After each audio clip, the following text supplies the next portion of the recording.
যে ছাত্র শিবিরের কার্যক্রম সম্পর্কে জানতে চাচ্ছে, ছাত্র শিবির একজন শিক্ষার্থী কেন করবে, এভাবে কোয়েশ্চেনগুলো আসছে। আমি ওভারঅল এই বিষয়ে এই প্রশ্নটি অ্যাড্রেস করার জন্য অনুরোধ করছি সাংগঠনিক সম্পাদক সাজ্জাদ হোসেন খান ভাইকে।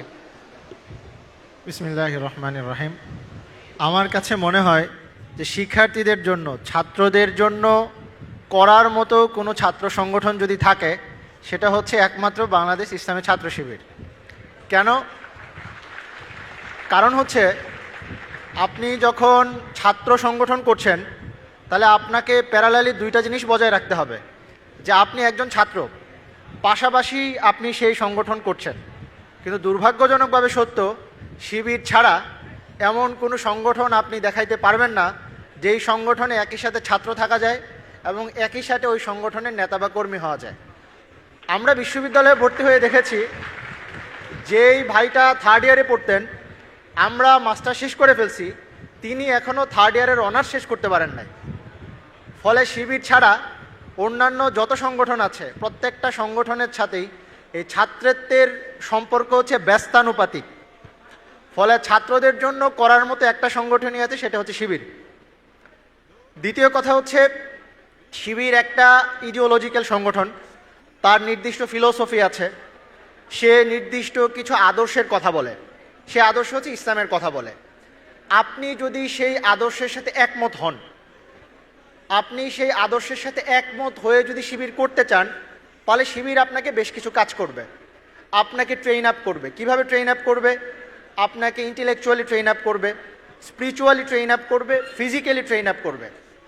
এটা যদি আপনি শিবির করেন, ধরেন আপনার শিবিরের আদর্শ ভালো লাগে না, আপনি শিবির করতে চান না, তাইলে শিবির আপনার জন্য কি করবে? আপনার যদি শিবিরের আদর্শ ভালো নাও লাগে, তাহলে শিবির আপনাদের জন্য এরকম নবীনবরণ আয়োজন করবে। আপনাদের হলে যদি সিট সমস্যা থাকে, সেই জায়গায় শিবির কন্ট্রিবিউট করার চেষ্টা করবে। ফলে শিবির আপনি যদি করেন, তাহলে শিবির আপনাকে আদর্শিকভাবে স্পিরিচুয়ালি, ইন্টেলেকচুয়ালি ট্রেন আপ করবে। আর যদি শিবির আপনি না করেন, তাহলে আপনাদের যত ধরনের অধিকার আছে, আপনাদের শিক্ষার্থী বান্ধব যত ধরনের কাজ আছে, সেই কাজগুলোতে আপনাদেরকে শিবির ইনক্লুড করবে। অনেকেই বলেন যে শিবিরকে আমার ভালো লাগে, কিন্তু শিবির তো রাজনীতি করে, এই জন্য ভালো লাগে না। দেখেন, আমরা শিবিরের জায়গা থেকে রাজনীতিকে একটু ভিন্নভাবে ডিফাইন করি বা করতে চাই। ছাত্র রাজনীতির কথা শুনলে স্বাভাবিকভাবে আপনার মাথায় আসে যে চাঁদাবাজি করে, বয়স বেশি, নানা ধরনের কল্পনা আপনার মাথায় আসে। আমরা রাজনীতিকে একটু ভিন্নভাবে সংজ্ঞায়ন করতে চাই। আপনারা নিশ্চয়ই ইবনে সিনার নাম শুনেছেন, বিখ্যাত মুসলিম ফিলোসফার ছিলেন, চিকিৎসা বিজ্ঞানী ছিলেন। তিনি বলতেছেন, পলিটিক্স বা রাজনীতি মানে হচ্ছে চালানো। কি চালানো? দেশ চালানো, রাষ্ট্র চালানো, সমাজ চালানো। তিনি বলছেন, যে ব্যক্তি রাষ্ট্র চালাইতে পারে না, সমাজ চালাতে পারে না, মিনিমাম সে তো একটা পরিবার চালায়, কিংবা যে পরিবার চালাইতে পারে না, সে তো মিনিমাম তাকে নিজেকে চালায়। ফলে পলিটিক্সের সর্বোচ্চ মাত্রা হচ্ছে রাষ্ট্র চালানো, সর্বনিম্ন মাত্রা হচ্ছে আপনার নিজেকে চালানো।